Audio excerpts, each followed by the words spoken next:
Under twin suns, 400 dragon guardians kneel in perfect silence before a lone girl whose name they already know. She saved a hurt hatchling yesterday, but today a corporate army rolls in and a living crystal awakens a truth that could heal two worlds or set them on fire. Stay with me as a choice between fear and courage flicks an invisible weapon and rewrites who belongs on this land. Ready to find out why the dragons bowed first? If you are new to the channel, then please subscribe to the channel and like the video and tell us where are you watching from. Now, let's jump into the story. The Guardians came with the quiet of snowfall, though there was no snow on Teleris 3, only red salt and wind.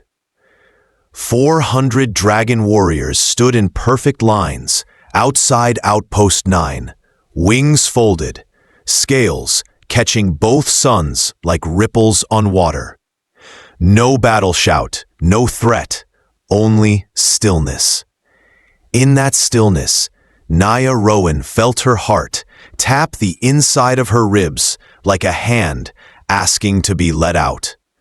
She pressed against the reinforced door of her dome, listening to the air processor's hum.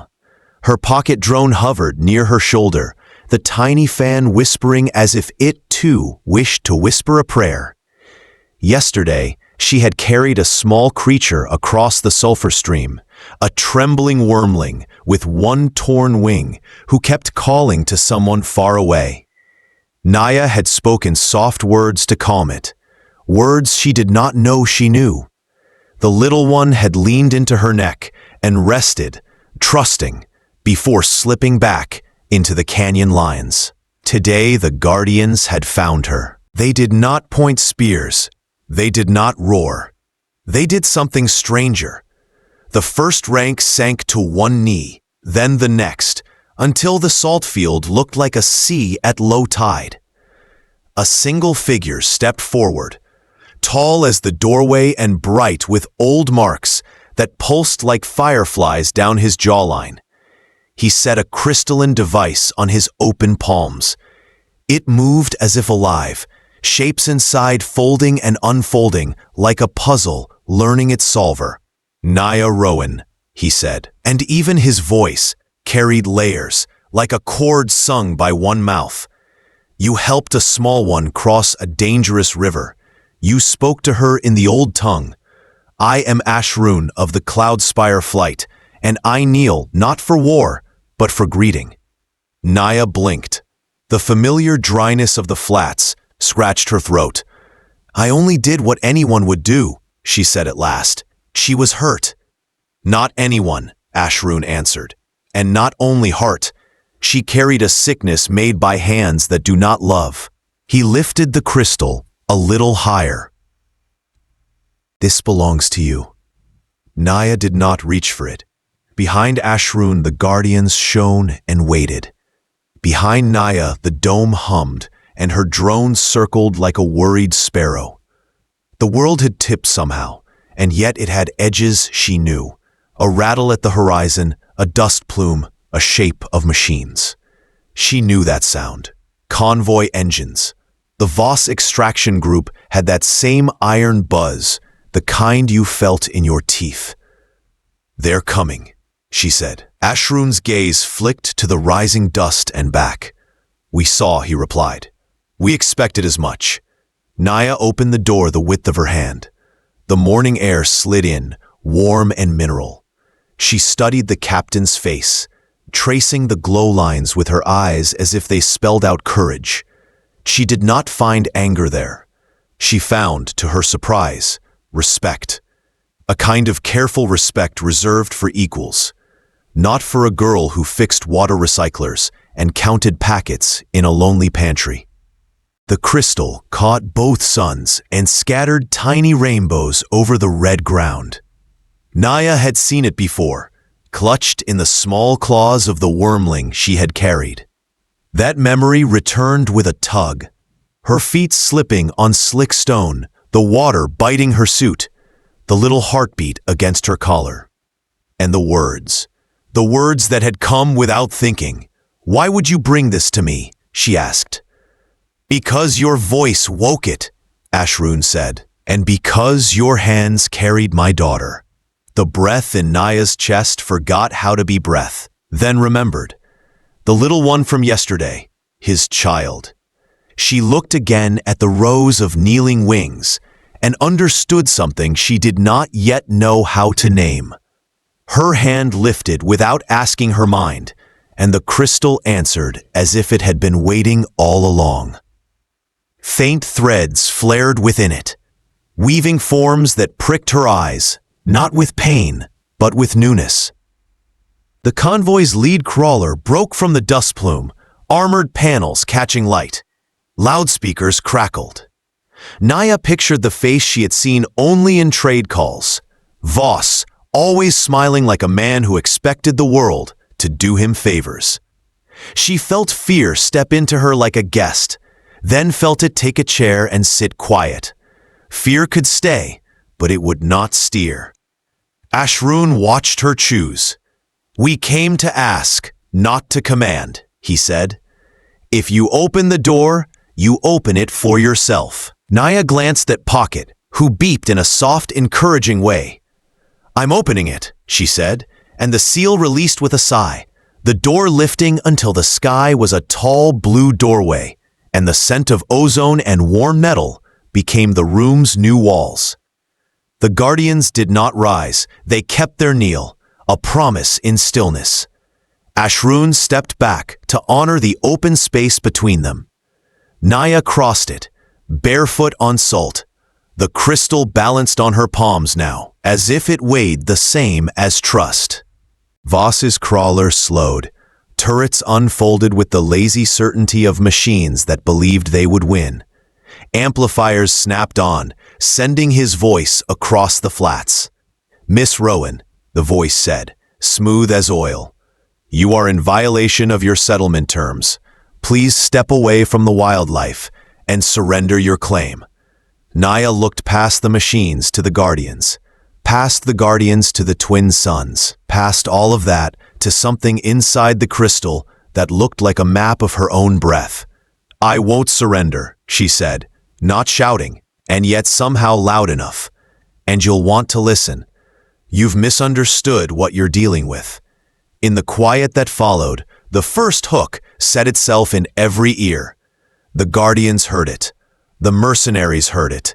The wind, quick and salty, carried it to the canyon, where a small, heeled wing beat the air as if clapping. Naya lifted the crystal to eye level. "This is a remembering," she whispered, and the remembering began.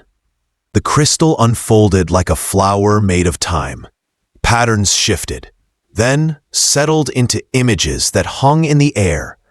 Lines of genetic code, maps of old migration, drawings of dragons and humans standing at the same river, not yet strangers. Naya did not so much read as recognize. It felt like entering a room she had dreamed about and finding the furniture exactly where she thought it would be. Ashrun stood near, a respectful half-step away. "Your mother's name among us was Star Singer Lyriel," he said softly. "She believed our peoples had grown apart from one root. She searched the old records for proof and found more than proof. She found a way to wake sleeping parts of us." Naya's throat tightened. She thought of her foster parents, gentle hands, simple food, the laughter that turned to silence the night the radiation storm chew-marked the sky. She had survived alone for 5 years, calling it luck when she should have called it mystery. The crystal showed her a memory she did not own, a dragon with silver-violet scales humming over a round shell, and the shell answering back with a tiny, eager hum. Then human arms, holding a bright-eyed child inside a small shelter, smelling of warm plastic and tea leaves. 2 worlds passing the same life between them like a lantern. Voss's convoy rolled closer, a second ring of vehicles, fanning to encircle the kneeling guardians. The loudspeakers carried another warning about land rights and safety protocols. The sound slid off the crystal's field like rain from wax. "We searched for you," Ashrun said. "When raiders struck, many small ones were lost. We believed you gone beyond finding. Your foster parents were brave. They hid, they loved, they taught you kindness first." Naya closed her eyes. She did not want tears to blur what the crystal was showing her. Notes, formulas, melodies. Her mother's research was not cold. It sang. It wove science with story in a way that made her want to learn the song from the beginning. In the research were warnings too. About greed, about those who profited from fear, about people who would rather sell a wound than learn how to heal it. "The sickness in the young," Naya said, opening her eyes. "It was built. It did not grow on its own." She traced a figure in the air with one finger. The crystal echoed the motion with a glowing thread. Someone made it at a bench, but they used an old tree to carve a new flute. "The notes are wrong." Ashrun gave a small nod. "We have proof of hands in shadow. We do not yet have the names. You may be the bridge between proof and names." Naya looked at the machines around them and the men behind the shields. They were not monsters. They were tired and paid and afraid to lose wages. Voss had taught them to fear, so they would stand where he pointed. She knew what fear could do. Fear would have left a small dragon by a river. Fear would have closed a door. She had chosen not to obey fear then. She would choose again now. "Captain," Naya said, "please ask your guardians to hold their places, but not to strike, no matter what they see. Let me speak first." Ashrun's eyes warmed. "Your voice changes the air," he said. "We will do as you ask." He turned and gave a set of orders in a quick, layered language that slid over the flats like a bright wind. The guardians shifted into a ring that protected without threatening, shields low, wings tucked. The message was clear. We are not prey, but we are also not here to harm. Naya stepped forward, crystal cradled, pocket humming at her shoulder, and lifted a hand to Voss's lead crawler. "Talk with me," she called. "No weapons, no shouting. If you want to claim here, claim your page in the story by choosing sense." The speakers crackled as if surprised. Then a ramp unfolded, and Voss himself descended, lean and smooth, dressed in dustless cloth that did not belong to a place with wind. He smiled in the way Naya remembered, like a man who had practiced the shape of his mouth in mirrors. "Miss Rowan," he said, stopping at a safe distance. "You seem reasonable. I am too. Let's keep things calm. Step away from the reptiles, and we can discuss your relocation package." Naya held his gaze. "They are not reptiles," she said gently, "and I will not relocate. The treaty says this sector remains neutral as long as a free colonist or a dragon clan holds it. You have tried to change that with sickness and pressure. I have something better than pressure. I have a cure that requires both of us." Voss's smile thinned. "Big words for a child." "Clear words," Naya replied. "The illness that hurts young dragons will stop when dragon antibodies meet human immune scaffolding. I can help them greet Echot. Once that cure is public, every lab and every court will ask why the illness existed at all." She let that settle, then added, "and why people with your badge carry traces of the same markers in their clothes." For a heartbeat, his eyes flickered. It was the smallest truth, but truth all the same. "I see," he said lightly. "You've been talking to the wrong people." "I've been listening to the right ones," Naya answered. And she lifted the crystal so the inner patterns lined up into a gentle spiral. New symbols pulsed, and her skin answered with a low shimmer along her forearms. She felt the old and the new meet inside her, like two rivers joining. Ashroon's daughter, little Lumi, peeked from behind a shield in the guardian ring, her once torn wing whole now, the membrane catching light like thin silk. Naya gave her a small smile. The world steadied. The convoy eased its formation. Weapons twitching. The air tasted of dust and something else. Tension turning like a key. "Mr. Voss," Naya said, voice even, "no one needs to be hurt today. I will show you a better story. Watch what cooperation looks like." And with every eye on her, she began the careful work that would change the way the wind moved between two peoples. Naya took a knee and placed the crystal on the salt as if it were an altar and the red ground a quiet chapel. The device opened petals of pale light. She drew from her pack a small kit built from scavenged parts and gifts left by passing traders. Filters, a microsynth, a patch sprayer. Simple tools, but her hands moved like they had practiced 1,000 times in a room she had never seen. "Captain Ashroon," she said, "please ask Healer Brielle to bring a sealed vial of the pathogen sample. We will not open it. We will speak to it through the wall." Brielle, a guardian with calm eyes and steady claws, stepped forward with a containment tube that hummed a soft warning. Naya held the tube in one hand and the patch sprayer in the other. She breathed slow until her shoulders stopped telling everyone how scared she was. Then she sang, quiet, not for show, not for drama, but for focus. Simple notes that kept time for her fingers. She created a primer, a harmless messenger built from dragon antibody fragments and a human carrier scaffold. This primer was a mirror with rules. When it met the old engineered virus, it told it a new story about what to do. In that new story, the dangerous parts folded and fell asleep, while a bright marker woke up, the same faint marker found on the cloth and gear of people who had handled dragon samples without care. "We do not hurt anyone," Naya said, speaking as much to herself as to the air. "We slow the ones who broke trust. We call helpers to their side. We make healing the only door." She tested a grain of the primer on the edge of her own skin.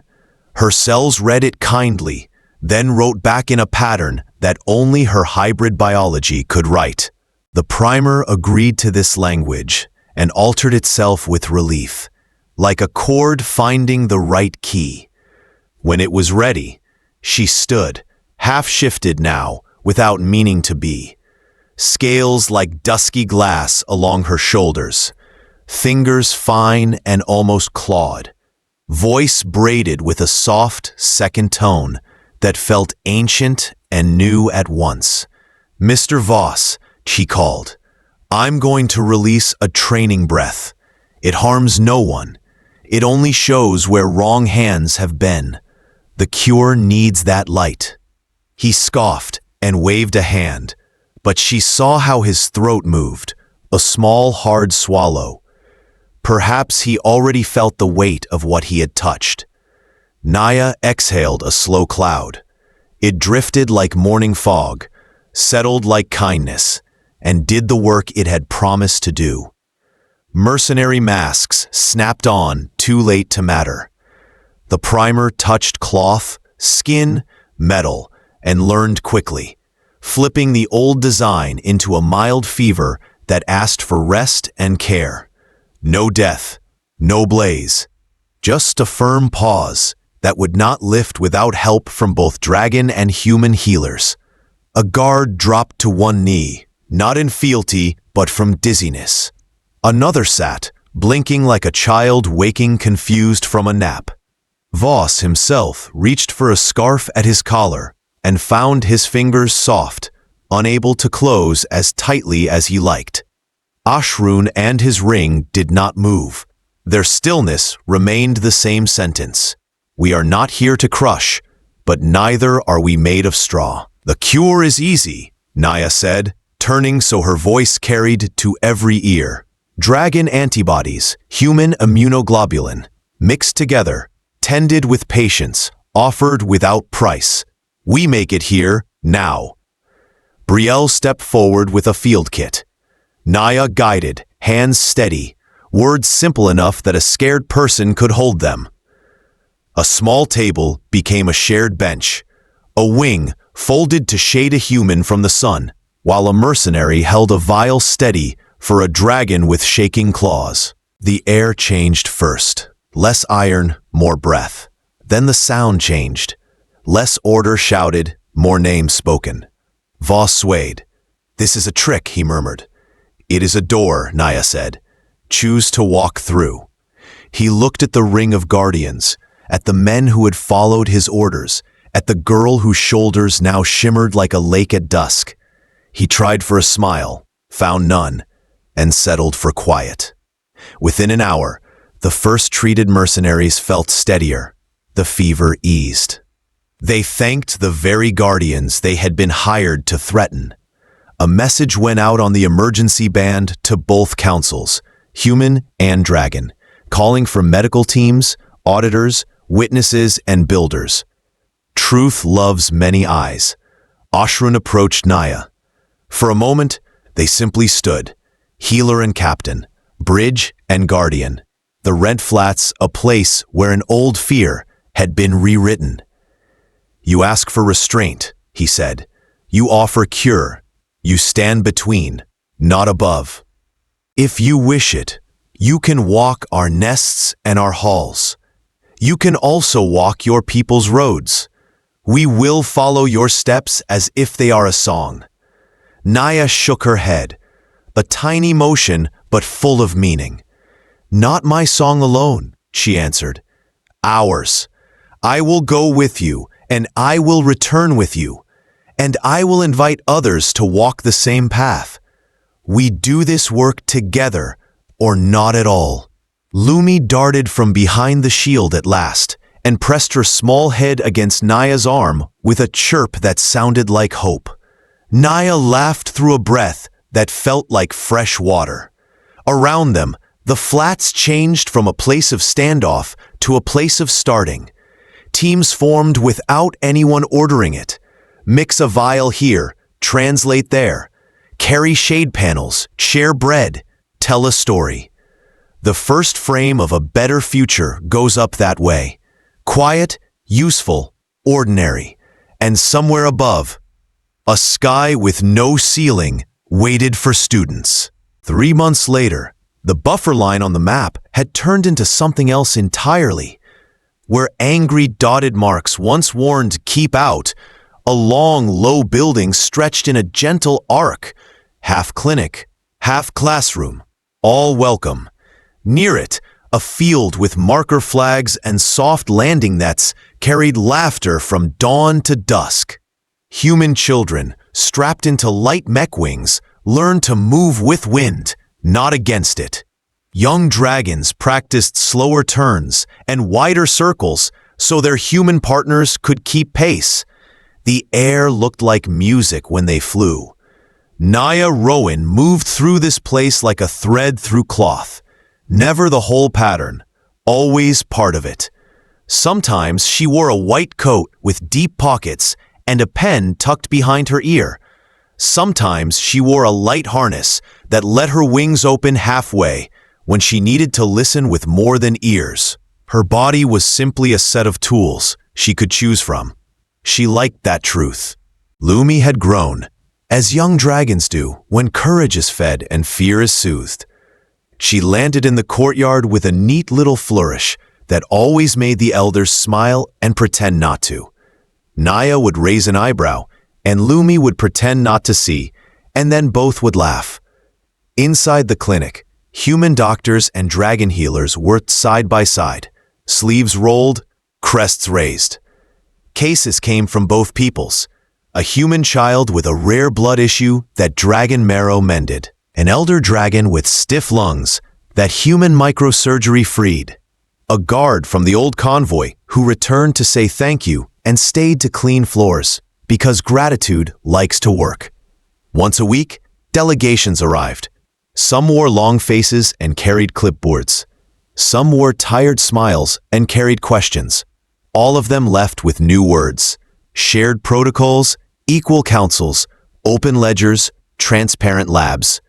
Truth, once invited, enjoys walking in sunlight. On a morning the color of warm milk, two visitors came together. Envoy Mirren from the human side and Elder Stonecloud from the Dragon Council. They met Naya on the flight field, where a dozen pairs of children practiced a simple braid in the air. One line above, one below, then switch, then meet in the middle. The pattern looked like a handshake done with wings. "We bring news," Mirren said, and Stonecloud's head dipped in a nod that felt like a punctuation mark. "The councils have voted," Stonecloud added. "We want this place to become more than a clinic with a field. We want a school. We want a home for shared learning, from counting songs to sky physics." Naya swallowed and felt the old guest named Fear look for a chair again. She did not chase it away. It kept her honest. "Who will lead?" she asked. "We ask you," Mirren said. "Not forever. Not alone. A circle of directors with you at the heart. Equal vote from both peoples, and a child's council that can veto our pride when we forget we were small once." Naya looked past them at the pairs of students wobbling and correcting,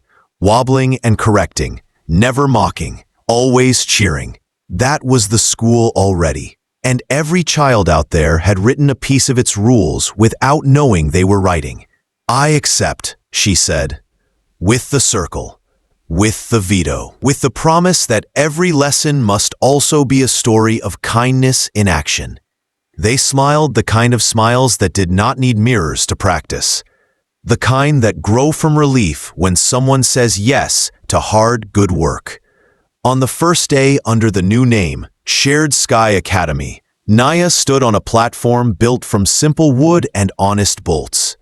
Children from both peoples gathered in loose rows, wings brushing shoulder blades, hands brushing scales. The sun pressed a warm hand on every head. "Flying isn't an escape from gravity," she told them. "It is a partnership with air. Kindness is the same. It isn't a trick for getting what you want. It is a partnership with other lives. When you fly, listen to more than your own wind. When you study, listen to more than your own ideas. Work like a team that plans to stay a team." Lumi lifted a forelimb and did her version of raising a hand. "What if we're scared?" she asked, playing the part of the brave child with a question the adults needed to hear. "Then you are wise," Naya said. "Fear keeps us careful. We thank it and we keep going anyway. We take turns. We slow down for each other. We make room." The first flights under the school banner were not perfect, which made them perfect. There were near collisions and messy landings and 3 surprising moments of pure grace that no one taught, the kind that happen when 2 beginners trust at the same time. On the ground, they shared water pouches and peeled fruit and stories about little victories, because victory is often little and needs practice to grow.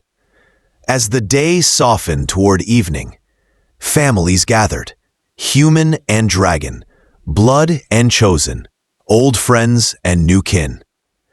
A small platform became the stage for thank yous. Someone brought a broken guitar and fixed it with a strap and hope. Someone else taught a clapping game that worked with wings. The field turned into a festival by accident. Naya slipped away to the ridge above the school as the first stars pricked the dusky blue. Lumi followed, landing with care beside her. "You always come up here," Lumi said.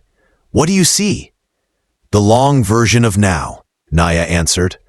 Below them, the settlement lights made a gentle necklace around the clinic and the field and the first dorm with its wide doors. "When I was alone, I thought about how to live until night. Now I think about how to help morning be better than yesterday." "Tell me a story," Lumi said, tucking her mended wing close in the cool air. "Which one?" "The new one." Naya wrapped an arm around the young dragon and pointed with her chin toward the field.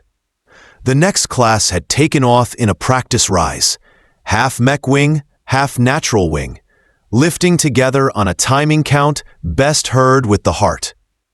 Once there was a girl who thought she was small, and a hatchling who thought she would never fly again, Naya began. They met at a river. They both chose kindness instead of fear. That choice called more choices, like birds calling other birds to a safe branch. People who had been held apart learned new words for we, and when trouble tried to sell them an easy story, they wrote a better one with patience and courage. Lumi leaned into her. How does it end? It doesn't, Naya said, smiling into the soft wind. It keeps going as long as we keep choosing. Below them, 24 students found the same current at once and turned it into lift. The pattern looked like tomorrow's handwriting across the sky, curvy, brave, a little messy, full of joy. Naya opened her own wings, not fully, just enough to feel the air catch and hold. Come on, she said. Let's see if we can keep up with the future. They stepped off together, not to escape the ground, but to greet the sky. For a breath, for many breaths, the ridge, the school, the clinic, the new homes, and every pair of eyes turned up to watch became one thing, a place where different no longer meant divided. And the story that began at a river kept writing itself in the air, each line shaped by hands and claws, by kindness practiced, by courage chosen. It was not the end, and that was the best part. It was the part where the world decided to keep learning.